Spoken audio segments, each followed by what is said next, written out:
이슈 분석 시간입니다. 이제 잠시 뒤면 한국은행이 기준금리를 결정하는 금융통화위원회 회의를 개최합니다. 이주열 한은 총재 연임 임명 이후 주재하는 첫 금통인데다가 한미 금리가 역전된 상황이라 관심이 더 집중되고 있습니다. 현대경제연구원의 최양호 고문 나와 있습니다. 어서 오십시오. 네, 반갑습니다. 네. 오늘 금통위원회에서 기준금리가 동결될 것이라는 전망이 현재까지 우세하고 있습니다. 역시 동결 의견이십니까? 네, 지금 뭐 전문가들 대다수가 지금 동결로 가고 있는데요. 네. 오늘의 그 관전 포인트는 두 가지로 요약이 될 수 있습니다. 만장일치가 될 거냐, 아니면 일부 소수 의견이 나올 것이냐. 예. 그다음에 성장률은 유지할 것 같은데요.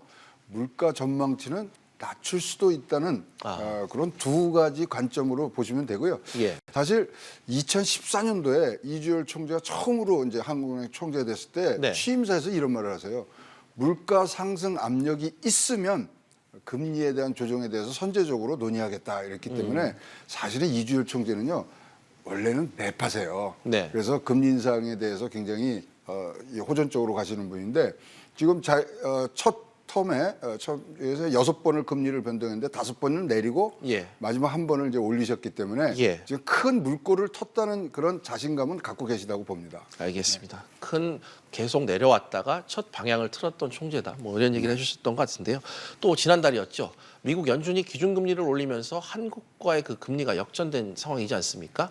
이번에 기준금리를 인상하지 않는다면 언제쯤 금리를 올릴지 또 언제가 적절한지 좀 얘기가 많은데 어떻게 보고 있습니까? 기준금리가 역전이 되면 제일 우리가 우려했는데 외국 자본들이 빠지는 상황을 굉장히 우려했는데요. 그 반대 현상이 일어났어요. 3월 달에 역전이 됐는데 사실 1조 2천억의 외국 자본이 우리 주식시장으로 유입이 됩니다. 예. 즉 금리보다는 환율에 조금 더 지금 민감하게 움직이는 거고요. 네. 금리 차가 75bp, 0.75 정도의 차이가 나지 않는 한 어떤 자금의 유입은 없다는 그런 전제하에 봤을 때 지금 우리가 오늘 아까 말씀드린 그 두 가지 포인트에서 4월 달 아니면 이제 우리가 하는 건 5월 24일입니다. 예. 다음 회의가. FOMC는 5월 1일, 2일 날 하고요. 예. 그럼 5월 1일, 2일 날은 지금 미국 상황으로 봤을 때는 올릴 가능성이 굉장히 높기 때문에 그러면 0.5 포인트 차이가 나는 상황을 어떻게 우리가 감내하느냐. 그런데 우리가 선거가 있지 않습니까? 6월 달에. 그래서 국내 정세라든가 세계 이 보호무역주의의 그런 어떤 팽창 등등을 해서 사실은 통화위원들 사이에는 일단은 변수는 좀 줄이고 보자. 금리를 해서 또 변수를 할 상황은 없고 또 추경이 지금 나가고 있지 않습니까? 추경을 하는데 금리를 올린다는 거는 정책이 거꾸로 가는 거거든요. 그렇죠. 따라서 그런 모든 것을 봤을 때 우리는 하반기에 지금 올리는 것이 더 유력하지 않겠느냐. 이렇게 지금 전망들을 많이 하고 계십니다. 방금 말씀하신 것처럼 하는이 빨라야 하반기에 금리 인상에 나설 것이라는 전망이 지금 우세합니다. 또 하나 이제 주목해볼 변수, 간밤에 공개된 그 지난달 FOMC 의사록입니다. 연준 위원들이 미국 경제에 상당히 자신감을 지금 드러낸 상황인데 연준의 정책 스탠스에 좀 변화가 있을까요? 좀 더 가속화됐다고 보시면 됩니다. 그러니까 물가 상승률이 2%가 안 올랐기 때문에 지금 금리 인상 속도를 줄였는데 거기에 대한 전원 일치에 자신감을 표명을 했고요. 그다음에 특히 제 눈에 띄는 거는 그 트럼프 대통령의 세제 개혁이라든가 이런 재정 지원을 하는 문제가 굉장히 상승 동력을 제공하고 있다는, 즉 금리를 인상해도 좋다는, 적정하다는 의견이 만장일치가 나왔어요. 그래서 그런 부분들을 봤을 때 지금 일부 의원들이 다소 빠르게 움직여야 된다는데도 아무런 이 반대 의견이 없었고요. 그래서 지금 2019년도에 3차례 한다는 것에는 전체의 그런 동의가 된 상황이고요. 15명 의원 중에 12명이 올해 3회 이상을 지금 계획을 하고 있기 때문에 지금 그러면 상반기에 한 번 더, 하반기에 2번 이러한 상황으로 갈 텐데요. 미국도요. 선거가 있습니다. 11월 달에. 그렇기 때문에 그 전에 하려고 그러면 5월 달에 금리 인상이 될 수 있는 가능성은 굉장히 높아진 거다. 이렇게 보여집니다. 알겠습니다. 금리 얘기 계속해서 하고 있는데 금통위에서 기준금리뿐만 아니라 경제 성장률 또 물가 상승률 전망치를 또 새롭게 발표합니다. 한은은 지난 1월 올해 성장률을 3%로 전망했는데 최근 우리 경제 상황이 많이 달라지지 또 않았습니까? 성장률과 물가 상승률 전망치 변화가 좀 있을까요? 성장률은 그대로 가져갈 것 같습니다. 왜냐하면 OECD에서 전 세계 성장률을 3.6에서 3.9로 지금 올려놓은 상태고요. 예. 근데 우리나라만 이상하게 이 성장률이 지금 3%대로 예. 그냥 고정을 돼놨는데요. 사실 2.8%에서 3%로 작년 11월 달에 올린 겁니다. 예. 그래서 성장률에는 큰 변화가 없을 것 같고요. 근데 이제 물가 문제죠. 원화가 지금 너무 강세로 가니까 수입 물가가 굉장히 싸져 있고요. 예. 그다음에 여러 가지 이 내수가 촉진이 안 되는 부분들 이런 부분들에 따라서 물가가 안 오르네요. 우리가 이제 목표치가 지금 상반기에 1.5고 전체는 1.7인데 예. 1, 2, 3월이 다 1%, 1.4%, 1.3%에 1% 초반대를 가고 있기 때문에 물가 상승률이 지금 안 받쳐주고 있습니다. 그래서 네.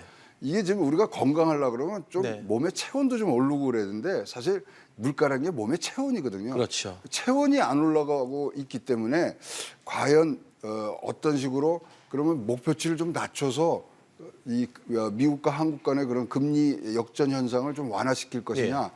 그런 부분들에 지금 기대들이 조금은 있는데 사실상 물가도 지금 뭐 건드리기는 힘든 상황이죠. 네. 네. 알겠습니다. 또 하나 주목할 부분이 바로 고용시장 상황입니다. 총재도 그 결정을 하고 나서 기자회견을 통해서 경기 상황을 좀 진단하고 그렇지 않습니까? 네. 어제 얘기를 하지 않을 수 없을 것 같은데요. 최악의 지금 고용 상황, 100만 명대를 실업자를 좀 웃돌고 있는 그런 상황인데 정부의 뭐 총력전도 좀 소용이 없는 것 같은데 좀 경기 진단을 어떻게 하실까요?